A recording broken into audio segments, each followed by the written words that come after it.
እያልን አይደለም። እንዲህ ያለ አስተምህሮ በእኛ ዘንድ የለም ማለት የለም። እንዲህ ያለ አስተምህሮ ያው ጌታ ኢየሱስ ከሞት የተነሳው የስ በአባቱ ፍቃድ በራሱ ፍቃድ በመንፈስም ፍቃድ ነው፣ እናውቃለን፣ እንረዳዋለን። እርሱን ግን አምላክ ነውና የስ በቃ ስልጣን አለው ብለን እናውቃለን ብለን እንናገራለን። ይህን እናውቀዋለን፣ እንረዳዋለን። እመቤታችን ጋር ልክ እንደዚሁ ጌታ ሞትን ድል አድርጎ እንደተነሳ እሷም እንደ ልጇ ሞትን ድል አድርጋ ተነሳች። እንደዛ አይደለም። የእሷ ከሞት የመነሳት ነገር እናንተ ከሞት እንደምትነሱት ያለ ነው፣ እኛ ከሞት እንደምንነሳው ያለ ነው። ይህ ሁሉ የእመቤታችንም የእኛም ትንሣኤ ምንጭ የሚያደርገው ማን ነው? የኢየሱስን ትንሣኤ ነው። ልዩነቱ ምንድን ነው? የእኛና የእመቤታችን ከተባለ እሷ ቀድማ የክርስቶስ ትንሣኤው ቀድሞ በእመቤታችን ላይ አፕል ያደረገ ነው። እንዳልኳችሁ አስቀድሜም የእመቤታችን ፍልሰተ ስጋዋ እንዴት ያለ ነው የሚለው ላይ የተለያዩ ሀሳቦች ይሰጣሉ። በእርግጥ በምን መልኩ ነው ስጋ የፈለሰው የሚለው ላይ ግን ያው ብዙሃኑ ይህ ሪዘሬክሽኗን ስለሆነ የሚያነሱት እሱን ይዘን ስንናገር የምንናገረው ከዚህ አንጻር ብቻ ሆነ የሚገባው። ከምን አንጻር? የእመቤታችን ትንሣኤ የእኛም ትንሣኤ ተመሳሳይ ነው፣ የተለየ ትንሣኤ የለውም። ግን ልዩነቱ ምንድን ነው? እሷ ቀድማ አግኝተዋለች፣ እኛ ደግሞ ይኸው እንነሳለን። ልክ እንዴት ነው ብያቸዋለሁ። የመወለዱን የምስራች የመሲህነቱን ነገር ወይም ደግሞ ይሄ የማዳኑን ነገር እኛ ከመስማታችን በፊት ለሁላችንም ነው ነገርየው። ይሄ የጌታ የመምጣቱ ሰው ሆኖ የመወለዱ ምናምን ነገር ይሄ የሁላችንም ጉዳይ ነው እና ለሁላችንም ነው ይህ ነገር። ስለዛ ይኸው አግኝተነዋል ምናምን። ግን እኛ ከማግኘታችን ከማወቃችን ምናምን አስቀድሞ የዜና ለማን የተነገረው? ለቅድስት ድንግል ቅድሚያ ለእርሷ የተነገረ ነገር አለ። ግን ይህ ለሁላችንም የሆነ ነገር ነው። ትንሣኤውም ለሁላችንም ነው፣ ለእመቤታችን ብቻ አይደለም። ጌታ ኢየሱስ ሞቶ የተነሳው ለእኔና ለእናንተም ጭምር ነው። እኛም በዚህ ምክንያት ጌታ ኢየሱስ ሞቶ ተነስቷልና ሞተን እንነሳለን። እኛም ግን ይህ ነገር አስቀድሞ እመቤታችን ላይ ደግሞ ተተግብሮ አየነው አይነት ነገር ነው። እንደዛ ነው እና ይህ በዚህ በእመቤታችን የፍልሰታ ላይ የምናስበው በቃ እመቤታችን ስጋ ፈለሰ ብቻ ብለን እንድንቀመጥ ሳይሆን በዚህ ውስጥ አንደኛ ጌታን እንድናመሰግንበትም ጭምር ማለት የስ ጌታ ለእናቱ ያደረገውን ነገር በደንብ የምንዘክርበት የምናስብበት ነው። አብረን ግን ይህን ብቻ የምናስብ እንደው ዝም ብሎ እመቤታችን አደረገች ወይም ደግሞ ስጋ ፈለሰ ምናምን ብቻ የምንልበት ሳይሆን ጌታን የምናመሰግንበት ከምን አንጻር ጌታ ስለ ሁላችን ሞቶ በመነሳቱ ነው ይህ ነገር እውን እየሆነ ያለው። ስለዚህ አሁን እመቤታችን ላይ የተፈጠረው ነገር እኛ ላይ ሊፈጠር ነው፣ እኔ ላይ ይፈጠራል፣ እናንተ ላይ ይፈጠራል። ጌታችን ኢየሱስ የሁላችንን ስጋ ደግሞ ያነሰዋል። በስብሰን የምንቀር አይደለም። እኛም ራሳችንን ብንሆን ማለት ነው ክርስቲያኖች በስብሰን አንቀርም፣ እንነሳለን። ነፍሳችን ከስጋችን ጋር ተዋህዶ ይነሳል እና ጌታችን እኛንም ይወስደናል፣ ከእርሱ ጋር ያኖረናል። ይህን እናምናል እና ይህ ነገር እውን የሆነበት ምስጢር ስለሆነ ጌታን የምናመሰግንበት ደግሞ በጣም ታላቅ ተስፋን ደግሞ የምንሰንቅበት ነው። ተስፋ እንደ መልህቅ ነው ጋይስ። ልክ ጳውሎስም እንደሚናገረው ነው በዕብራውያን መልእክቱ ላይ መልህቃችን ነው። ይህ ታላቅ የሆነ ተስፋ የእኛ የህይወታችን መልህቅ ማለት መልህቅ በመርከብ ላይ ያለ ይሄ ትልቅ ይሄ የሚቆሙ ነገር አለ። መልህቅ ታውቃላችሁ፣ አንከር ማለት ነው እና እሱ መርከቧ የተለያየ ይሄ ወጀብ ሲመጣ ምናምን የሆነ በቃ አንዱ አቅጣጫዋን ይዛ ወደዚህ ወደዛ ሳትል ሳትወድቅ እንድትሄድ የሚያደርጋት አይነት ነው መልህቅ እና ይህ ተስፋ አሁን የተሰጠን የታላቅ የሆነ ተስፋ እውን የሆነ ያለው ተስፋ ይህም ትንሣኤው ማለት ነው ለእኛ እንደ መልህቃችን ነው። በህይወታችን ስንኖር የተለያየ በዛ የሚመታን ነገር ይመጣል እና እነዛ ልክ እንደ ወጀብ ማለት ነው። ልክ መርከቧን የተለያየ ወጀብ ሊያናውጣት እንደሚችል ሁሉ ማለት ነው የሚመጡ ነገሮች ሁሉ እንዳይነቀንቁንና ተሰነካክለን እንዳንወድቅ ተስፋ እንዳንቆርጥ የሚያደርገን ተስፋ ነው። ራሱ ተስፋ ነው ማለት ተስፋ እንዳንቆርጥ ይነሲስ በእግዚአብሔር ማለት ነው። በቃ ይሄ ነገር በቃ እንውደቅ ምናምን ይሄ ትግሉ ምናምን የሚመጣብን ፈተናው መከራው ምናምን በዝቶብን ቁጭ እንዳንል የሚያደርገን ከፊታችን የምናየው ተስፋ ነው። እኛ እዚች ምድር ላይ እንደ እንግዳ እየኖርን ነው። እንደ እንግዳ በእንግድነታችሁ ዘመን እንደሚለው ማለት ነው ጴጥሮስም በእንግድነታችሁ ዘመን እንደ እንግዳ እየኖርን ነው። እንግዳ ልክ ለምሳሌ እናንተ ቤት አንድ የሆነ እንግዳ ቢመጣ ለሁል ጊዜ ሊኖር አይመጣም መቼስ። ማለት እናንተ ጋር አንድ እንግዳ መጣ ማለት በቃ እናንተ ጋር ለተወሰነች ጊዜ ይቀመጣል፣ ይወጣል። እኛም ለዚች ምድር እንግዶች ነን ብለን ስንናገር ወይም ስናምን ለሁሉ ጊዜ የምንኖርበት መኖሪያችን አይደለም። ይህ ምድር የኛ መኖሪያችን አይደለም ነው፣ ሀገራችን አይደለም ነው። ልክ ጳውሎስ እንደሚናገረው እኛስ ሀገራችን በሰማይ ነው እንዳለው የኛ የመጨረሻው መኖሪያችን ሀገራችን ሰማይ ነው። አለቀ። እኛ እዚህ ምድር ላይ ሁሌም የምንኖር አይደለም። ስለዛ መጻተኞች ነን፣ እዚህ እኛ እንግዶች ነን እና በዚህ በእንግድነት ዘመናችን ውስጥ ማለት ነው የሚገጥሙ የተለያዩ ነገሮች ይኖራሉ። በቃ ተነስተህ እንደምትሄድ ስለምታውቀው እነዚህን በትዕግስት ማለፍ አለብን። እንዳልኳችሁ ነው። እናንተ ቤት እኔ ለምሳሌ በእንግድነት ብመጣ እና በእንግድነት መጥቼ ሁሌም እንደማልኖርበት ካወቅኩኝና እንደምወጣ ግን ከሆነ ማለት ነው የሆነች ሰዓት ላይ እንደምወጣ ካወቅኩኝ የሆነ ነገር ባይ ፊታችሁ ላይ ደስ የማይል ነገር ባይ ምናምን ነገር በትዕግስት ዝም ብዬ አሳልፈዋለሁ። ከእነሱ ጋር ለብዙ ጊዜ አልቆየን። አሁን በቅርቡ ልወጣ ከሳምንት በኋላ እወጣለሁ ብዬ አስባለሁ። ከ3 ቀን በኋላ ለምወጣው ነገ ተነስቼ ለምወጣው ችግር የለውም ምናምን እላለሁ። አየህ ዛሬን ዝም ብዬ እችለውና ፊታችሁን ብታጠቁሩ ምናምን አለ ለምሳሌ ከዛ ነገ መሄዴ ስለማይቀር መውጣቴ ስለማይቀር እወጣለሁ። አለቀ። የእናንተ ነገር ይረሳል። ልክ እንደዚህ ሁሉ ጋይስ በዚች ምድር ላይ ስንኖር ይሄ ነገ ተነስቼ እወጣለሁ ምናምን ያልኳችሁ ማለት ነው ከቀኖቹ አንጻር ከነገውም ራሱ ያጥራል። አሁን ማለት በኋላ ላይ የሚመጣው ህይወት ከዚህ ከምድር ላይ ከምንኖረው ህይወት በኋላ በሰማይ የምንኖረው ከጌታ ጋር የምንኖረው ህይወት ዘለዓለም ነው ማለት ኢተርኒቲ ዘለዓለም ምን ያህል ነው በቁጥር ማለት ምን ያህል ዓመት ማለት ነው? 1000 ዓመት ነው። 1000 ዓመት ምን ያህል ብዙ እንደሆነ ማለት ዝም ብላችሁ አስቡ፣ ገምቱ። 2000 ዓመትን እዩት። ለምሳሌ 2000 ዓመት ማለት የዛሬ 2000 ዓመት ከ2000 ዓመት በፊት ማለት ነው ጌታ ኢየሱስ በምድር ላይ ሲመላለስ ነበር። ጌታችን ኢየሱስ በምድር ላይ ሲመላለስ ነበር።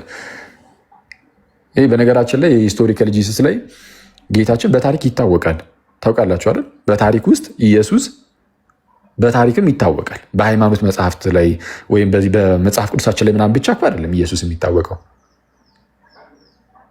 የሆነ እንደሚዝ ነገር ዝም ብሎ ፈብርከን ኢየሱስ የሚባል ነበረ ምናምን የምንል እኮ አይደለም።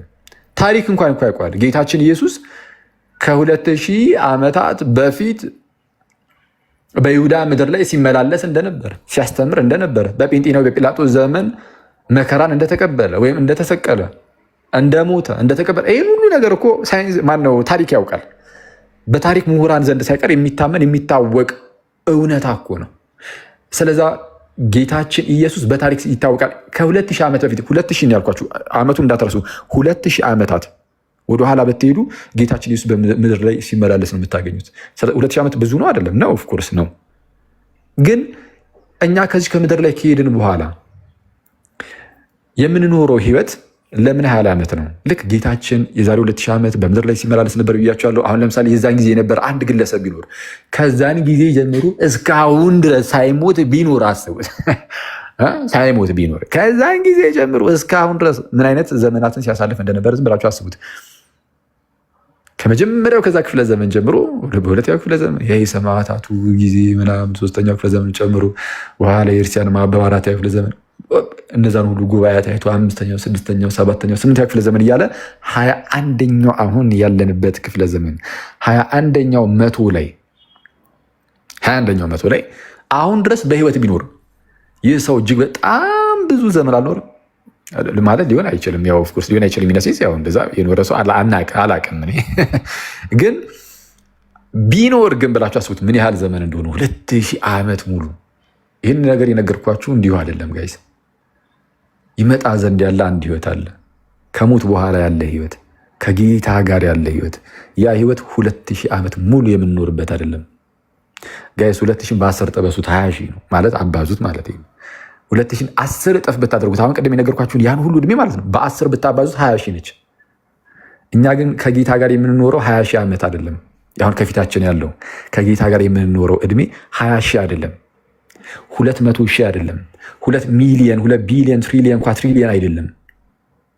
ለማይቆጠር ዘመን ጋይስ፣ ለዘለዓለም ሞት በሌለበት ዝም ብሎ በቃ በደስታ ከጌታ ጋር መኖር ነው። ጌታን እናገኘዋለን፣ እናየዋለን ምናምን እና ከእርሱ ጋር በሚያስደንቅ ደስታ ውስጥ እናሳልፋለን። እና የሚመጣው ዘመን በጣም ታላቅ ነው። ከዛ ያንን ረጅም ህይወት እዩትና አስቡት። እኔ በሚሊዮን ከሚቆጠር እድሜ በላይ ነው እያልኳችሁ ነው። ያን ሁሉ የሚያልፍ ነው፣ ከቁጥር ውጭ ነው ብያችኋለሁ። ከቁጥር ውጪ በሆነ ደረጃ። ከዛን እዚህ ዓመት ደግሞ የምንኖርባትን አስቡ። ምን ያህል ዓመት የምንኖረው? ምን ያህል ዓመት የምንኖረው? እድሜ ቢሰጠን 70፣ 80፣ 90 እና 100 የምንኖር ጋይስ። በ100 ዓመታችን ምንም የሚያስደስት ነገር የለም። እውነቱ ለምናገር እዚህ ስንኖር ምን ያስደስታል? በ100 ዓመትም የሚያስደስተን ነገር አይኖርም። ሁሉም ነገር እያስጠላን ነው የሚሄደው። ጭራሽ እንደውም ብዙ ነገሮችን የምንረሳ የምንዘነጋ፣ አይናችን ማየት ሊያቆም ይችላል፣ ጆሮችን መስማት ሊያቆም ይችላል፣ መራመድ እንቸገራለን፣ በብዙ በሽታዎች ውስጥ የምናሳልፍ እንሆን እንችላለን፣ ጭራሽ ለሌላ ሰው ሸክም እንሆናለን እና ብዙ ነገሮችን የማናስተውል እየሆንን እንሄዳለን፣ እያበቃለን እንሄዳለን። በጣም ጥቂት ዓመት ናት 100 ዓመት። እነዛን የነገርኳችሁን የእድሜ ቁጥሮች እንዳትረሱ። 100 ዓመት ነው ያልኳችሁ፣ በጣም ትንሽ ነው። ከክርስቶስ ጀምሮ ሳይሞት አንድ ሰው ቢመጣ 2000 ዓመት ሙሉ ነው የሚኖረው ብያቸዋለሁ። አሁን አንድ ሰው እዚህ 100 ዓመት ሊኖር ይችል ይሆናል። ምንም በማይጠቅም ነገር 100 ዓመት አይጠቅምም ራሱ። እውነቱን ለመናገር ከ70 ዓመት ምናምን በኋላ ምንም የሰው ዘመኑ 80 ነው እንዳለ ማለት ነው። ዳዊትም 60 ነው 80 እንደዛ ነገር እንዳለ እና ሰው ምን እያልኳችሁ ነው? እዚች ምድር ላይ ስንኖር ለአጭር ጊዜ ነው። በዚች አጭር በሆነች በእንግድነት ዘመናችን ላይ ጌታችንን በማፍቀር በመውደድ እርሱንም በመፍራት ከእርሱ ጋር በመኖር ብቻ ልናሳልፍ ይገባል። በዓለም ላይ የሚመጣ ምንም አይነት የሆነ ክፉ ነገሮች ምናምን ቢደርሱብን እንኳን ልናይ የሚገባው ጌታችን የሰጠን ከፊት ለፊታችን የሚታየውን ያንን ተስፋ ነው። እሱን ነው ማየት ያለብን እና ያ ተስፋ እንዳልኳችሁ ቅድም እንደ መልህቅ ይሆነናል። እሱን እያየን መከራ ይደርስም ለትንሽ ጊዜ ነው፣ ለአጭር ጊዜ ነው። ጌታ መጥቶ መከራን ተቀብሏል። ጴጥሮስም እንደሚለው ነው እርሱ መከራን ተቀብሏል። እንግዲያውስ እኛም በመከራ እናሳልፋለን። ጌታችንን በመከራው መምሰል ነው። እኛ መከራን የምንቀበለው ሰርቀን መሆን የለበትም። ጴጥሮስም ይላል ክፉ ነገርን አድርገን ምናምን መከራ ብንቀበል ለእኛ ምን ጥቅም አለው? ሰርቀ አንዱ በጥፊ ቢያጋጭ መከራ ተቀበልኩ ልትል ነው? አይደለም። ከሌላ ሰው ሚስት ጋር ስትዘሙት ተገኝተ ወገብን ቢልል መከራን ተቀበልኩኝ እኔ ክርስቲያን ልትል አትችልም። ኦፍኮርስ ይታወቃል። ይህ በራሳችን በኃጢአት በራሳችን ጉዳይ ነው መከራ የተቀበልነው። ይህ የራሳችን ጉዳይ ነው። ግን ደግሞ ጌታን በመጠባበቅ ውስጥ እየኖርን ክርስቶስን በምሳሌ ሕይወት ውስጥ ለመኖር እየሞከርን ለሚደርሱብን መከራዎች ሁሉ ግን ጌታ ተመልካቻችን ነው ጋይስ። ጌታ ያይናል። ጌታ ቅርባችን ነው፣ በጣም ሩቃችን እንኳን አይደለም። ስለዛ ከፊት ለፊታችን የሚታይ አንዳች የሆነ ተስፋ አለ። ያ ተስፋ እንደ መልህቅ ነው። ይህ ተስፋ እንዳትረሱ። ምን የሚል ነው? ጌታ በዮሐንስ ወንጌል ምዕራፍ 14 ላይ ወደ አባቴ እሄዳለሁ መኖሪያንም በዛ አዘጋጅላችኋለሁ ብሎ ታላቅ የሆነ ነገር ነገራቸው ለደቀ መዛሙርቱ። ወደ አባቴ እሄዳለሁ በዚያም መኖሪያን አዘጋጅላችኋለሁ አለና ማለት ነው። ቀጠል አድርጎ እዛው ዮሐንስ 14 ቁጥር 3 ላይ ማለት ነው። ቀጠል አድርጎ ወደ እናንተም እንዲሁ ደግሞ ወደ እናንተ ተመልሼ እመጣለሁ እወስዳችሁም አለው ነው ያለው። በስመ አብ! እኔ ይሄ ተስፋ ቃል እንዴት ነው የሚያስደስተው ጋይስ! መጥቼ እወስዳችኋለሁ እንዲህ በጌታ ስም። ይሄ እኮ ጌታ ይመጣል ማለት እናምናለን መቼስ ቃሉን እንደሚጠብቅ ጌታችን መቶ እንደሚወስደን 101% እርግጠኛ ነን። ጌታችን ይመጣል መቶ ሁላችንንም ሰብስቡን ይወስደናል ማለት በቃ የእርሱ የሆኑትን ይወስዳል። የእርሱ የሆኑትን ማለት በነገራችን ላይ ነሰሰርሊ እንደው በሃይማኖት በምግባራቸው በእምነት በምግባራቸው ምናምን በጣም ፐርፌክት የሆኑትን ብቻ ማለት አይደለም። መቶ ያፈሩትን ብቻ ማለት አይደለም። በቃ የሆነ እንደው የሚጥሩትን ጌታን የሚወዱትን እኔ ጌታ ማለት ነው እንደዚህ በቀላሉ ህዝቡን አይተውም በፍጹም። ዝም ብሎ ሰነፍ ናችሁ በቃ ዞር በሉ ምናምን ብቻ የሚል አይደለም። የሚወስደው እነማን ነው ከተባለ ጌታን እርሱን ኢየሱስ ክርስቶስን የሚወዱትን የምርም ማለት ነው የምርም ከልባቸው ወደውት ከዛ በኋላ ምንም እንኳን በተለያየ ምክንያት የሚስቱ የሚወድቁ ቢሆኑ እንኳን ግን ቶሎ ቶሎ የሚመለሱትን ጌታ ሆይ ይቅርታ አባ እያሉ እንደ ሕፃን ልጅ በእርሱ ፊት የሚኖሩትን ንስሐ እየገቡ ይቅርታ እየጠየቁ አምላካቸውን ከቅዱስ ምስጢር የሚሳተፉትን ጌታ ኢየሱስ ይወስዳቸዋል። ምንም እንኳን ጥሩ ባይሆኑ ምንም እንኳን ከፍ ባይሉ ግን በእቅፉ ሆነው የሚያጠፉትን አይተዋቸውም። በእቅፉ ሆነው የሚያጠፉትን ያልኳችሁ ማለት በጣም አደገኛው ነገር እኛን የሚያጠፋን ምንድን ነው ከተባለ ከጌታ እቅፍ ውጭ ሆነን ስናጠፋ የሆነች ነገር አጠፋን ማለት ሁላችንም በእግዚአብሔር እቅፍ ነን። እንግዲህ ከዛ በእግዚአብሔር እቅፍ ያለ አንድ ልጅ አጠፋ እንበል። እሺ አጠፋ እንበል፣ ይረብሻል ትንሽ። አጠፋና አንድ ልጅ በእግዚአብሔር እቅፍ ያለ እንዳትረሱ፣ በእግዚአብሔር እቅፍ ያለ አንድ ልጅ አጠፋና ሲያጠፋ ምንድን ማድረግ ያለበት? እዛው በእቅፉ እንዳለ አባ ይቅርታ፣ ልጅ ነዋ፣ አባቴ ይቅርታ፣ አጠፋው፣ በደሉ፣ ይቅር በለኝ። ከዛ እግዚአብሔር አይዞ ልጄ። ጌታ ኢየሱስ ዝም ብሎ የሆነ የማይራራ አይነት አይደለም። ለዛ ነው በነገራችን ላይ ጳውሎስ በድካማችን ሊራራልን የማይችል ሊቀ ካህናት የለንም ያለው ማለት ነው። ድካማችንና እንዳል ያውቀዋል። አሁን እኛ በጣም አደገኛ ድካም ውስጥ እንገባለን። የሆነ በአደገኛ ኃጢአት ድንገት ልንወድቅ እንችላለን ምናምን እና ጌታ የማይረዳን ምናምን ነው የሚመስለን። ጌታ በጣም ነው የሚረዳን እና ልክ እንደዛ ስንወድቅ ማለት ነው ጌታ ወዲያውኑ የሚያስበው የኃጢአተኛ ብሎ የሚፈርድብን አይደለም። እንዲህ በፍጥነት ወደ ፍርድ አይገባም ከኛ ጋር። ልጄን ነው የሚለው። እናት ልጇ ልክ ሲወድቅባት ብታይ ማለት ነው፣ አንዲት እናት ልጇ ሲወድቅባት ብታይ ይሄ ልፍስፍስ አትለውም። ልጄን ብላ ነው ተንሰፍስፋ ሄዳ የምታነሳው። ጌታ ኢየሱስ አንዲት እናት ለልጇ ከምትንሰፈሰፈው በላይ ይንሰፈሰፍልናል። በዛ ደረጃ ይወደናል።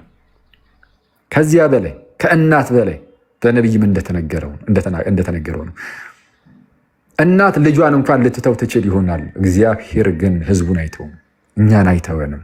ስለዛ ስንወድቅ ሲያየን በኃጢአት ምናምን ጌታ ኢየሱስ ሲያየንና ማለት ነው ልፍስፍስ ይኸው ወደቀ ኃጢአተኛ አይለንም፣ ልጄን ነው የሚለው፣ ልጄን። ስለዛ ልክ እኛ ይቅርታ አባ ስንል እርሱ የሚያደርግልን ነገር መንከባከብ፣ መመገብ፣ ማብላት ምናምን ነው። ያውም የራሱን ቅዱሱን ስጋውን ጋይስ ክቡሩን ደሙን ያበላናል፣ ያጠጣናል። ይህ ብቻ አይደለም፣ በጸጋ እንድናደግ ይረዳናል፣ እምነትን ይጨምርልናል። አይዟችሁ አይዞ እያለ እያበረታ በቅዱሱ መንፈስ በጸጋው እያበረታ እያሳደገ የሚያኖርህ ነው። የእኛ መሰረታዊ ችግር የሚፈጠረው መቼ እንደሆነ አሁን ልንገራችሁ። ቅድም የጀመርኩት እሱን ስለሆነ ማለት ነው። መሰረታዊ ችግር የሚሆነው መቼ ነው? አጥፍታችሁ ማለት ነው ይቅርታ አባ ከማለት ይልቅ ራሳችሁ አጥፍታችሁ ራሳችን አጥፍተን ራሳችን ደግሞ እግዚአብሔርን ጥለነው እንሄዳለን። ይህ በጣም አሳፋሪ፣ ይህ ትዕቢተኝነት ነው። ባለማወቅ ብዙዎቻችን እንደዛ እናደርጓለን። ግን ይህ አደገኛ ትዕቢት፣ እግዚአብሔርን የሚያስከፋው ይህ ነው። ራሳችን አጥፍተን ደግሞ ራሳችን ደግሞ ከእግዚአብሔር እቅፍ እንኮበላለን፣ እንወጣለን። በቃ በዛው በኃጢአት ነው፣ እንደውም በኃጢአት እጸናለሁ ቻው አይነት ነገር ማለት ነው። እና ከእግዚአብሔር ርቁ ኃጢአት እየሰሩ መኖር አደገኛ ነው። ከእግዚአብሔር ርቀን ኃጢአት እየሰራን መኖር አይደለም ያለብን። ወደ እግዚአብሔር ቀርበን ወደ ጌታ ቀርበን እዛው በእግዚአብሔር እቅፍ እያለን ማለት ነው። ኃጢአት ድንገት ብንሰራ እንኳን ብንወድቅ እንኳን ልንወድቅ እንችላለን። ኃጢአት ልንሰራ እንችላለን። ዊና ፐርፌክት የት ማለት ገና ፐርፌክት አልሆንም። ወደ ፍጽምና ደረጃ ገና አላደግንም። ስለዛ መውደቅ መነሳት አለ። ጻድቅ 7 ጊዜ ይወድቃል ነው የተባለው። ግን 7 ጊዜ ይወድቃል ብቻ አይልም፣ 7 ጊዜ ይነሳል። መውደቅ መነሳት ጻድቅ ነው የተባለው። በነገራችን ላይ የሚወድቀው የሚነሳ ጻድቅ ነው የተባለው። ስለዛ እንወድቃለን፣ ግን ወድቀን አንቀርም። ክርስቲያን አይወድቅም አይባልም፣ ይወድቃል። ድብና አድርጎ ይወድቃል፣ ግን ይነሳል። ከእግዚአብሔር ከአባቱ ጋር ይኖራል፣ ከአምላኩ ጋር ይኖራል። ስለዛ ምን እያልኳችሁ ነው ጋይስ? ሁልጊዜም ቢሆን በእግዚአብሔር እቅፍ እንኖር፣ በአባታችን እቅፍ እንኖር። እዛው ቆሻሻችንን ብስ እያደረገልን ከላያችን ላይ ቆሻሻችንን እርግፍ እያደረገልን እርሱ ያኖረናል ጋይስ፣ እርሱ ያኖረናል። እና በእግዚአብሔር እቅፍ ሆነን እየወደቅን እየተነሳንን ቢሆን ማለት ነው። ግን በእግዚአብሔር እቅፍ ከኖረን ከቅዱስ ሚስጥርና ከንስሐ ህይወት ካራቀን እንዳልኳችሁ እየወደቅን እየተነሳንን ቢሆን በእግዚአብሔር እቅፍ በአባታችን እቅፍ ስንሆን ጌታ ኢየሱስ ሲመጣ ማለት ነው በቃ በዛው በእቅፉ እንዳለን ነው የምንሄደው። አይ አንተ እንደው በእኔ እቅፍ ብትሆንም ግን የሆነ እየወደቅ እየተነሳ ነበር፣ ብዙ ጊዜ ወድቀሃል፣ አንተ ውጣ አይልህም። ጌታ ኢየሱስ ብዙ ጊዜ መውደቃችንን አይቶ አያርቀንም። ካራቀን የሚያርቀን ምን ሲሆን ነው? ወድቀን ማለት ነው። ጭራሽ በእግዚአብሔር ላይ ጀርባችንን ሰተነው በቃ ዞር በልልኝ ብለነው ጥለነው የሄድን እንደሆነ ያኔ ለራሳችን ፍላጎት አሳልፎ ሊሰጠን ይችላል። ኦኬ አትፈልጉኝም በሉ እንግዲህ ይላል። በስመ አብ ከእሱ እግዚአብሔር ይጠብቀን። ጌታ ኢየሱስ በመጣ ሰዓት ጋይስ አስቡት። ጌታችንና መድኃኒታችን ኢየሱስ በመጣ ሰዓት ለዘላለም በቃ ቻው ሲለን፣ አረ በኢየሱስ ይሄ አያድርግብን። ጌታ በመንግስቱ በመጣ ጊዜ ያስበን። ይሄ በጣም አስፈሪ ነው። እኔ ይሄ እሳት፣ ትል፣ ምናምን ቅፍርጥስ ምናምን የሚባሉ ነገሮች እነሱ ሁሉ በነገራችን ላይ ሜታፎሪካል ናቸው። ያው የሚያስጠሉ ነገሮች ስለሆኑ በእነሱ መልኩ ይሄ የሚያቃጥል ምናምን በጣም እንደው ምቾት የሚነሱ ነገሮች ስለሆኑ በሱ ተገለጠ እንጂ እሳቱም ትሉም ምኑም እያንዳንዱ ክፉ ነገሮች ሁሉ ጌታን ማጣት ናቸው። እንዴ ኢየሱስ ክርስቶስን ለአንዴና ለመጨረሻ ጊዜ ልታጣው ማለት ነው። የለም በቃ አታገኘውም ከዛ በኋላ ልትባል። ኧረ ይሄ ጋይስ በጣም አስፈሪ ነው። ግን አንዳንድ ሰው ምን ሊል ይችላል መሰላችሁ? እችን ብቻ ተናገሬ ልጨርስ። እችን ልናገርና ከዛ በኋላ የሁሉ ነገር ከፍልሰቷ ጋር ምን እንደሚያገናኘው ነግራችኋለሁ። ያው በሱ ላይ የተነሳ ነው እንዳትረሱት፣ በዛው ላይ አስታውሳችኋለሁ ማለት ነው። አንዳንድ ሰው ምን ሊል ይችላል? አይ እኔ አሁን እዚህም ዓለም ላይ ያለው ይሄ ዓለሙ ግን ተመቸኝ ማለት ወደዋለሁ። እኔ እዚህ መሆኔን በዙሪያ ያሉ ነገሮች ምናምን በጣም ደስ ይሉኛል፣ ይመቹኛል እና እነዚህን እንደው ከማጣን እንደው ትንሽ ጊዜ እንደውም እዚህ ብንኖር እንደዚህ ዝም ብሎ በዓለም ብንቀጥል ራሱ ደስ ይለኛል የሚል ሰው ሊኖር ይችላል። ኢየሱስ ክርስቶስ መቶ ከጌታ ጋር ምን አይነት ልንኖር ነው? ይህን ሁሉ ነገር አተን እንዴ አሁን ላይ የሚያስደስቱን የተለያዩ ነገሮች ይኖራሉ አይደል? ከትንንሽ ነገሮች እስከ ትልልቅ ነገሮች ኢቨን እስከ ቤተሰባዊነት ነገሮች ምናምን የተለያዩ የሚያስደስቱ የሚመስሉ ነገሮች በጣም በርካታ ነገሮች አሉና እነዚህ ሁሉ ነገሮች ሊቀሩብን ከዛ ከጌታ ጋር ልንኖር ከጌታ ጋር ደግሞ እነዚህ ሁሉ ነገሮች የሉም። ታዲያ ምን አይነት ደስታ ሊፈጠርብን ነው? እንዴት ያለ ደስታ ይመጣል ብለን ልናስብ እንችላለን። ይህ እንዴት ያለ ነው? ያው በተደጋጋሚ እንደምንናገረውም አሁን ላይ የሚያስደስቱ የሚመስሉን ብዙ ነገሮች ማለት ነው ለጊዜው ነው የሚያስደስቱን። ለዚህ ትልቁ ማረጋገጫችን ወይም ትልቁ አስረጃችን በራሳችን በህይወታችን አንድ ነገርን ለምሳሌ አስተን ማየት እንችላለን። ለምሳሌ እናንተ ህፃን እያላችሁ በእድሜ ምን ነበር የሚያስደስታችሁ? ህፃን እያለን የሚያስደስተን ነገር ምን ነበር? ለምሳሌ ጭቃ ማብኳት ለአንድ ህፃን ልጅ ሊያስደስተው ይችል ይሆናል እና ጭቃውን ማብኳት ያስደስተው ይሆናል። አሁን ካደጋችሁ በኋላ ጭቃ አብኩ ብትባሉ ታደርጉታላችሁ? የምር ይህ ነገር እናንተን የሚያስደስት ነው? በፍጹም። እሱን ላድርግ ብትሉ ራሱ የሚያሳፍራችሁ የሚያሸማቀቃችሁ አይደለም? የስ ነው። ተመለሳችሁ እንደ ህፃን ልጅ ጭቃ እናብኩ አትሉም። እሱን ተውት። ፊኛ ለምሳሌ እየነፋችሁ ማለት ነው። ፊኛ አፉፌ እንደዛ የሚባለው ፊኛ እየነፋችሁ በሱ እንትን ማድረግ ምናምን በሱ በጣም ያዝናናን ያስደስተን ነበር። መቼ? ህፃን እያለን። አሁን ላይ የሚያስደስታችሁ ነገር ህፃን ላይ እያላችሁ አያስደስታችሁ ነበር። ህፃን እያላችሁ በቃ ከእድሜያችሁ አንጻር ያኔ የነበረው ነገር አስደስቷችኋል። አሁን ላይ ለምሳሌ አሁን ይሄ እንደ ምሳሌ ነው እየነገርኳችሁ ያሉት። አሁን ላይ ጥሬ መብላት በጣም የሚያስደስተው ሰው ማለት ነው ህፃን ልጅ እያለ ጥሬ መብላት ጭራሽ አይችልም። እንኳን ሊያስደስተው የመብላት ሙዱም ጭራሽ ሊኖሩ አይችልም። አሁን ደግሞ ያስደስተው ጀመር። ይህን ነገር ለምን እየነገርኳችሁ እንደሆነ በጣም ግልጽ አድርጓለሁ። ግልጽ ካልሆነላችሁ ግን በደንብ አድርጋችሁ ስሙ። ህፃን እያላችሁ አንዳንድ ነገሮች ያስደስቷችሁ ነበር። አሁን ላይ ግን ጭራሽ ከንቱ ነገሮች ናቸው ለእናንተ፣ በፍጹም የማታደርጓቸው ናቸው። በፍጹም አሁን ላይ የሚያስደስቷችሁ ነገሮችም ከጥቂት ዘመናት በኋላ ፍጹም ደስታቸውን ይጨርሳሉ። ፍጹም ደስታቸው እያለቀ እየጠፋ ይሄዳል። ለምሳሌ ሴክሹዋል ነገር የሚያስደስተው ሰው ካለ እድሜ በገፋ ቁጥር ማለት ነው የሆነ ሰዓት ላይ ሙሉ በሙሉ ስታሚኒያው ምናምን ሙሉ በሙሉ እየጠፋ ይሄዳል። ይሄ ሴክሹዋል ነገር ምናምን የማስደሰት ነገሩ እያከተምለት ይሄዳል። ገና ሳትሞቱ በፊት ራሱ እድሜያችሁ በጣም እየቆሰው ሲሄድ አቅሙንም ምኑንም እያጣችሁ ፍላጎቱንም ጭራሹኑ እያጣችሁ ትሄዳላችሁ። አስቡት። አሁን ላይ እኮ በጣም ትልቅ የሚያስደስት ነገር ሊሆን ይችላል። ሌሎች ነገሮችም ማለት ነው እንግዲህ በየግላችሁ የሚያስደስታችሁ የሆነ ነገር ሊኖር ይችላል። ያ ሁሉ ነገር እዚሁ ገና ሳትሞቱ በፊት ቀስ በቀስ ዓለም እናንተን ማስደሰት ማቆም ትጀምራለች። ልክ እድሜያችሁ ከፍ እያለ ሲሄድ የ100 ዓመትን ሰው በምን ታስደስተዋለች ዓለም? ምን አቅርባለት? ምንም ልታስደስቷቸው። ስለዛ የዓለም ጣዕሙ ምናምን ማለት ነው እየጠፋ ነው የሚሄደው። እንዳትረሱ። ህፃን እያላችሁ የሚያስደስታችሁ ያ ነገር አሁን ላይ አያስደስታችሁም። አሁን የሚያስደስታችሁም ነገር እርጅናችሁ ላይ ላያስደስታችሁ ይችላል። ብዙ ነገር ማለት ነው። ወደ ጌታ ስንሄድ ደግሞ ጭራሹን ሁሉ ነገር ከንቱ ነው የሚሆንብን። እዚሽ ምድር ላይ ምድራዊ የሆነ ደስታ ብለን የምናስባቸው ነገሮች ሁሉ አሳፋሪ፣ ምንም ጭራሹኑ በሚያስብል ደረጃ ትልቅ ደስታ ያኔ ይገኛል። ጋይስ ያንን ደስታ አሁን ላይ በስሱ ኤክስፒሪየንስ ማድረግ እንችላለን። በጭላንጭል ትንሽ ማግኘት እንችላለን ያንን ደስታ። እንዴት? ከጌታ ጋር አብሮ በመኖር ጋይስ፣ ከጌታችን ጋር አሁን ላይ ማለት ነው። አሁን በሚኖረን ህይወት በጣም ወደ ጌታ ተጠግተን ንስሐ እየገባን ከቅዱስ ሚስጥር ቶሎ ስንሳተፍ ስንጸልይ፣ ጸሎት በጣም መስት ነው። ንስሐ መግባትና መቁረብ ብቻ አይደለም። የሚቆርብ ሰው ቶሎ መጸለይ ያለበት አጫጭር ጸሎት ሊሆን ይችላል። ግዴታ ለብዙ ደቂቃዎች ለሰዓታት ምናምን ቆማችሁ መጸለይ ላይ ይጠበቅባችሁ ይችላል። ግን አትሊስት አጭር ጸሎት ጌታ ኢየሱስ ክርስቶስ የሕያው እግዚአብሔር ልጅ እኔን ኃጢአተኛውን ማረኝ እያለን ጌታ ኢየሱስ ክርስቶስ የሕያው እግዚአብሔር ልጅ እኔን ኃጢአተኛውን ማረኝ ደጋግመን እንዲህ ብንጸልይ አሁን ይህ ትልቅ ጸሎት ነው። በጣም ትልቅ ፓወርፉል ጸሎት በተደጋጋሚ ተናገረነዋል። ቤተክርስቲያን ሄዳችሁ 12 ጊዜ እግዚኦ መሐረነ ክርስቶስ በሉ ትባላላችሁ፣ እንባላለን።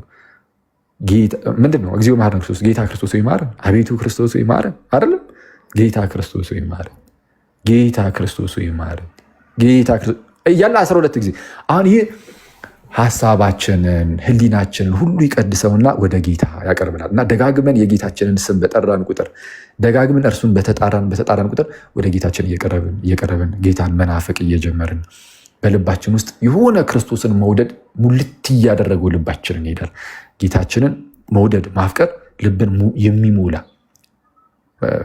ቴሌግራም ላይ ባለፈውም እየጻፈው ነበር እንደውም እና እኔ ዓለም ላይ ካለ ውዱ ነገር ኢየሱስን መውደድ ማፍቀር ነው።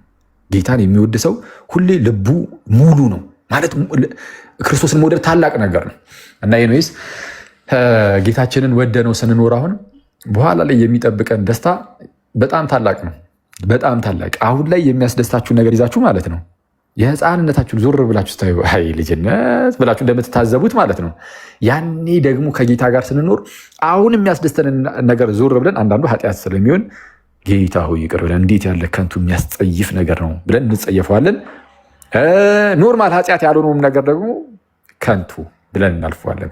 ያኛው በጣም የሚበልጥ እጅግ የተሻለ የሆነ ደስታ አለ። እንዳልኳችሁ አሁን ላይ ጌታን በመውደድ በመኖር ውስጥ በስሱ ኤክስፒሪየንስ እናደርጓለን። በሙላት ወደ ጌታ መንግስት ስንገባ ደግሞ ፍጹም ልዩ የሆነ ደስታ ውስጥ ቃላት ሊናገሩት የማይችሉት እንግዲህ ለጊዜው ልብ የማያስበው አእምሮ የማያስበው ያልተነገረ ታላቅ የሆነ ደስታ ውስጥ እንገባለን። እርሱም ከጌታችን ጋር ነው። ከጌታችን ጋር መኖር ነው። ያ ሁሉ ደስታ ከጌታ ጋር መኖር ነው እና ጌታ ይመጣል እንዲያስበዋል። አንተ ዘለ እግሩ ላይ የጌታ እግር ላይ ጥምጥም ብትል ከዚህ ላይ ምን የሚያስደስት ነገር አለ? ጌታ ኢየሱስ ከቅዱሳን ሁሉ ጋር ይመጣል እና ጌታን ታየዋለህ። አረ ቅድስት ድንግልን ታገኛለህ። ቅዱሳኑ ሁሉ እነ ጳውሎስን፣ ጴጥሮስን፣ ሌሎች ቅዱሳን አባቶቻችንን በኋላ የመጡትን ሁሉ ከእነሱ ጋር መኖር ትጀምራለህ። እንደዚህ አይነት ማህበር ውስጥ ማለት አሁንም እዛው ማህበር ውስጥ ነህ። አክቹዋሊ በሙላት ስትገባ ግን ወደ አንዳች ታላቅ የሆነ ደስታ ውስጥ ትገባለህ። ዘላለማዊ ደስታ ወደ ጌታ ኢየሱስ በሙላት ትገባለህ እና ወደዚህ የምንገባው ሞተን ስንነሳ ነው። ይህ የሙታን ትንሣኤ ለእኛ ብቻ የተሰጠ አይደለም። ለእኛም፣ ለእመቤታችንም፣ ለሁላችንም፣ ለሰው ዘር ሁሉ፣ ለእኛ ለሁላችን የክብር ትንሣኤ በጌታ ለሚያምን ሁሉ የተሰጠ ነው እና ይህንን ነገር በጣም የሚያስደንቀን ግን ጌታችን ሞቶ ተነስቶ ነው በቃ ይፈጸመልን። ቀደም ብላ ግን እመቤታችን ጋርም ደግሞ ተሰጥቶልናል ነው። ስለዚህ አሁን ጀነራል የሆነው ይህ ትንሣኤ፣ ጠቅላላ የሆነው ትንሣኤ፣ ለሁላችንም የሆነ ትንሣኤ ቀድሞ ለእመቤታችን ተሰጠ። ስለዛ ቅድስት ድንግል አስነሳት ጌታ ኢየሱስ በክርስቶስ የትንሣኤ ኃይል እኛም እንነሳለን። ቅድስት ድንግል ተነስታለች። የተነሳችው በራሷ ነው? በፍጹም። ጌታ ኢየሱስ ሞቶ ባይነሳ ኖሮ ቅድስት ድንግል መነሳት ትችል ነበር? አትችልም። ጌታ ብቻውን ይችላል። እዚህ ላይ ትንሣኤ ላይ ክርስቶስ ብቻውን ነው መነሳት የሚችለው። ማናችንም አንችልም። የትኛውም ሰው ሞቶ መነሳት የሚችል የለም። እንዳትረሱ ይህንን ጋይስ። ፕሮቴስታንት ወንድም እህቶችም ካላችሁ ያው ይህንን በግልጽ ልንነግራችሁ እንወዳለን። ማንም ሰው ሞቶ መነሳት የሚችል የለም ጌታ ኢየሱስ ሲቀር። ክርስቶስ ብቻውን ነው መነሳት የሚችለው። ሞትን ድል አድርጎ መነሳት የሚችለው አንድ ብቻ ነው። እርሱም የሕያው እግዚአብሔር ልጅ ጌታችንና መድኃኒታችን ኢየሱስ ክርስቶስ ነው እና ጌታ ሞቶ በመነሳቱ ግን ሁላችንን ደግሞ አስነሳችኋለሁ አለ። ኦኬ ጌታችን ተነስቷል። ስለዚህ እኛ ምን እንነሳለን? ማን እኔ፣ እናንተ፣ ቅድስት ድንግል ሁላችንም እንነሳለን። ቅድስት ድንግል ግን ይህንን ትንሣኤ አስቀድማ አገኘችው ነው። ችግር አለ? ምንም የለም። ይህ ነገር እንደውም ለእኛ ምንድነው ጥቅሙ ካልን ጌታ የተነሳው አምላክም ስለሆነ ነው ብለን እንዳናስብ። ሰው ብቻ ነን እኛ፣ ጌታ ሰው ብቻ አይደለም። እኛ ግን ሰው ብቻ ነን እና ባንነሳስ ብለን እንኳን እንዳናስብ ያደርገናል። የስ በእውነትም እንነሳለን ብለን እንድናስብ እምነታችንን ከፍ የምናደርግበት ነገር ሊሆን የሚገባው እና ይህንን ታላቅ ተአምር በማየት ተአምር ነው ሰው ይህንን ነገር በማየት ይሄ የምስራቹን ዜና እንዳትረሱት እሺ። እንደ ምሳሌ የሰጧችሁን ጌታ እንደሚመጣ ማለት እንደሚወለድ ምናምን ለሁላችንም ነው አይደል? ይሄ ነገር መቼስ የክርስቶስ ሰው የመሆኑ ጉዳይ ግን ሁላችን ጋር የደረሰው በኋላ ላይ ነው። ከማን በኋላ? ቅድስት ድንግል ጋር ከመድረሱ በኋላ። ቅድስት ድንግል አስቀድሞ ይህን የምስራች የሰማችው በመላኩ በኩል። ጭራሽ ጸነሰችው፣ ጭራሽ ወለደችው፣ ኧረ አቀፈችው፣ ጡቷን መገበችው። አረጋዊ ስምዖን ተናገረ፣ በነፍስሽ ሰይፍ ያልፋል አላት። ጌታችን የዓለም መድኃኒት እንደሆነ ተነገረለት። ይህ ሁሉ ነገር ሲፈጸም ደቀ መዛሙርቱ አልሰሙም። ግን ይህ ነገር ለደቀ መዛሙርቱም ነበረ፣ ለእኛም ነበረ። ቀድሞ ግን ለእመቤታችን ተነገረ፣ እግዚአብሔር ባወቀ በእርሷ በኩልም መጥቷልና እና የትንሣኤውንም ለሁላችንም ነው። ምንም የተለየ ነገር የለም። የእመቤታችንም ትንሣኤ የእኛም ትንሣኤ አለ፣ ሁላችንም ጋር ተመሳሳይ ነው። በጌታችን በኩል ነው ሁላችንም የምንነሳው። ግን ቀድሞ እንደው እመቤታችንን አነሳትና መቃብሯ ባዶ ሆነ ነው እያለን ያለ ነው። ስለዛ ይህ ፍልሰቷ ይህንን የምናስብበት ተስፋችን በደንብ የምንሰንቅበት ጭምር ነው። ፊት ለፊት ላይ ያለውን ተስፋ ጌታችን ሰጥቶናል። ቅድም እንዳልኳቸው ዮሐንስ 14 ላይ መጥቼ ወስዳችኋለሁ ብሎናል እና መጥቶ ይወስደናል ኢየሱስ። ይህንን ተስፋ የምንሰንቅበት ሞተር እንደማንቀር። ስለዚህ ስንኖርም አኗኗራችን በዚች ምድር ላይ ስላለችው ጉዳይ ብቻ እያሰብን ሳይሆን በኋላ ጌታ መጥቶ ስለሚወስደን ጌታ ኢየሱስን እያሰብን እንድንኖር የሚያደርገን ትልቅ ክስተት ነው እና ትልቅ ተአምር ነው። ፕላስ ደግሞ በዚህ የቅዱሳኑን ህብረት እንድናስብ አሁን በዚህ ጸሎት ውስጥ በተለይ ከእመቤታችን ምልጃም እንድንሳተፍ ዝም ብሎ እንደዚሁ በመጾም ብቻ አይደለም የሚመጣው በደንብ በንጽህና በመመላለስ ከቅዱስ ሚስጥር በመሳተፍ የምርም በህብረት ውስጥ መኖር እንደሚገባን በመኖር ውስጥ ለመኖር ስንሞክር ቅድስት ድንግል ደግሞ ስለ ሁላችን ትጸልያለች፣ ትለምናለች። ቀደም አንድ ሰው ይሄ ሉተርም ይህንን ያምናል ብዬ የተናገርኩትን ለመንቀፍ ነገር ሲሞክር አይቼ ነበር እና ሉትራኖች እንደውም ይህንን በእምነት መግለጫቸው ላይ ሳይቀር በተለይ የኦግስበርግ ኮንፌሽን አፖሎጂ ላይ ይህንን ያስቀምጣሉ። ድንግል ማርያም ስለ ቤተክርስቲያን ተማልዳለች ይላሉ። ማርያም እንዳትረሱ ጋይስ፣ ይሄ ለእናንተ ይጠቅማሉ፣ ለክርስቲያኖች አይጠቅምም። ግን እንደው የሆነ ግንጥል ብለን እኛ ብቻ የምንቀበላቸው ነገሮች እንዳይመስላችሁ እሱም በማሰብ እንጂ ማርቲን ሉተር የፈለገውን ቢል አላለ ጉዳያችን አይደለም። እውነቱን ለመናገር እሱ ስላላለ ምንም እውነት የሚሆንም ሐሰት የሚሆን ነገርም የለም። ሉተር ስላላለ እውነት የሚሆንም የማይሆንም ነገር የለም። ቤተክርስቲያን ስላለች ነው እውነትም የሚሆነው እውነትም የማይሆነው እንጂ ሉተር ስላለ አይደለም። ለተጨማሪ እውቀት ግን አፖሎጂው ላይ የአውግስበርግ ኮንፌሽን አፖሎጂ ላይ የነፍል መላእክት ላይ ማለት ነው ድንግል ማርያም ለቤተክርስቲያን ትጸልያለች ይላሉ፣ በሰማይ ሆነ ማለት ነው። ማርቲን ሉተር ደግሞ እንዳልኳችሁ የእመቤታችንን ፍልሰቷን ያምናል። በስጋ የምር መፍለሷን ማለት ነው መሄዷን ያምናል ሉተር። እሱ ስላመነ ይህ ነገር እውነት ነው ማለት ነው እያለን አይደለም። እንዳትረሱም ሉተር ስላላለ አይደለም። ለተጨማሪ እውቀት ብቻ ነገርኳችሁ እንጂ ከዛ ውጭ ግን ጥንታዊን አብያተ ክርስቲያናት ሁሉ የሚቀበሉት እንደሆነ ነግሬያቸዋለሁ። እኛ ጋር ዶግማ ባይሆንም የሚታመን እውነታ ነው። በምን መልኩ ነው ፍልሰቷ የሚለው ላይ የተለያዩ ሀሳብ ቢሰጥም አብዛኛው ግን እንዳልኳችሁ ይህንን ሪዘሬክሽኑን ትንሣኤውን እንደው ከኛ ቀድማ እመቤታችን ጋር ደርሷል የሚለው ይያዛል። ከዛ አንጻር ልንመለከተው ይገባል። እናንተ ሰዎች እንዳትረሱ እንደው ጋይዝ ጌታን በጣም በቃ እንደው ከፊት ለፊታችን ሁሌም ጌታን ነው ማስቀመጥ ያለብን እና በርቱ። ጌታ ይርዳችሁ፣ ያበርታችሁ። ያ እንደዛ ነው።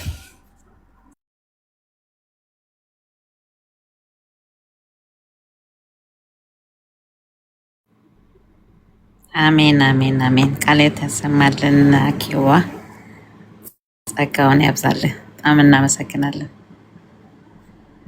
ቴንኪው በጣም ቃል ታሰማልን። ሊቀ መምህር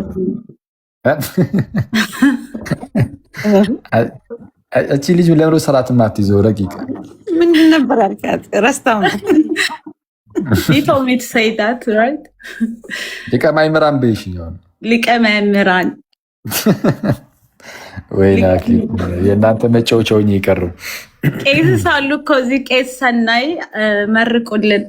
እዲ በስመ አብ አሉ ቀሲስ ናቸው እንዴ? በጣም ይቅርታ ያደርጉልን። እንደ ቀልድ ነው እንደዚህ ምን እንትን ምንለው ሊቀ ማእምራን ምናምን ምንለው። እኔ ወንድም ነኝ፣ ወንድም ብቻ ምንም ነገር ውስጥ የለበትም። ይቅርታ ይደረግልን። ያው እናንተ ይገባዎታል። ማርያምን በጣም ውስጥ ሰርስሮ የሚገባ የህይወት ቃል ያሰማሁት ማርያምን በጣም እኔ ተመስጬ ነው። እኔ ትናንትናም ዶክተርን ባሉበት እችን ወቅቷን እችን ርዕስ ላይ ያለችውን በማሰብ ተማምረናል። አሁን ደግሞ እርስዎ እውነት ወቅቱን የዋጀ እንደገና ለሌሎቹ ደግሞ መልስ የሚሆን ምክንያቱም እሾህም በእሾህ ነውና ላልገባቸው ላልተረዱት መሰልጠንና መሰይጠን ለተምታታባቸው በአንድም በሌላ መንገድ ነገርን እያጣመሙ ድንግል ማርያም ትንሣኤዋ እንዴት እያሉ በዛን ዘመን እንደነበሩት እንደ ልጇም ተነስታለች አድርጋለች እያሉ አሁንም ሊሰብኩ አይደለም ወይ እያሉ እነ ታውፋንያ ያልቀውን ሸንኮር ይዘው ወደ መሬት ለመጣል እንደሞከሩትና የእርሷን ትንሣኤ ተቃውመው እንደተነሱት እንደዛ ያሉ በዚህ ዘመናችንም አሉ። በዚህ በቲክቶክ ወይም በሶሻል ሚዲያው ላይ እንደዛ አይነት ርዕዮተ ዓለም የሚያካሂዱ አሉና ለእነርሱ ሁሉ መልስ የሚሰጥ ነው ወንድማችን። ሐዋርያዊ መልስ ትክክል ነው። ስሙም እውነት ለመናገር የቤተ ክርስቲያናችን አንደበቱ ነው የገለጹትና አኬ እንደው ዛሬ ስላገኘሁት በጣም ተመስጬ ነው ያዳመጥኩትና ጸጋውን ያብዛልዎት፣ በረከት መምህራን ይደርብዎት። ማርያምን በጣም ልዩ ልዩ ጸጋ ያለዎት ነው። ዘመኑን የዋጁ መምህር እውነት ትውልዱንም ደግሞ የሚያቀኑ ምክንያቱም አሁን ወይፈን የሚባል አለ በገጠር እንደምታውቁት በሬዎች የሚታረሱ በአግባቡ የቀኑ ናቸው። ወይፈኖች ደግሞ እንዲሁ ከመፈሩ ቀንበሩ ላይ ወዲና ወዲ ይላሉና ትውልዱ አሁን በዛ ደረጃ ነው ያለው። መሰልጠንና መሰይጠን የተምታታበት የራሱን ጥሎ የሰውን አንጠልጥሎ ያለበት ይሄ ግሎባላይዜሽን የሚባለው ያልተረዳው በቅጡ ነው ያለውና ይሄን ደግሞ በሚገርም ሁኔታ ከአኃት አብያተ ክርስቲያናት ጋር ያለው ልዩነት እንደገና ደግሞ እዚህ ፕሮቴስታንቲዝም የሆነው ከማርቲን ሉተር ኪንግ ከሱ ላይ ያለውን ምልከታ ሁሉ አጣምረው አጣቅሰው ነውና በሚረዳና በሚገባን ሁኔታ የገለጹልን። እውነት መምህርዬ አክሊሉ ወንድሜ ክበሩልኝ፣ ጸጋውን ያብዛልዎት ነው የምለው። ዛሬ ነው ያወቅሁት፣ እንደው ስላወቅሁት ስላዳመጥኩትም ደስ ብሎኛል ማርያምን እና ክበሩልኝ። እንዲህ አይነት ወንድሞችን ያብዛልኝ አባቴ። አሜን አሜን። እግዚአብሔር ያክብርልን ቀሲስ፣ በጣም አመሰግናለሁ። እንደው እኛ እንኳን ዝም ብለን እንደነገሩ ማለታችን ነው እና በጸሎቱት ደግሞ ያስቡኝ። እግዚአብሔር ያክብርልኝ። በጣም አመሰግናለሁ በእውነት ቀሲስ። ቀሲስ እድሜው አንቱ የሚባል አይደለም፣ ጩጬ ነው። ግን እውቀቱ ነው እንጂ እውቀቱ ብዙ ነው። አላ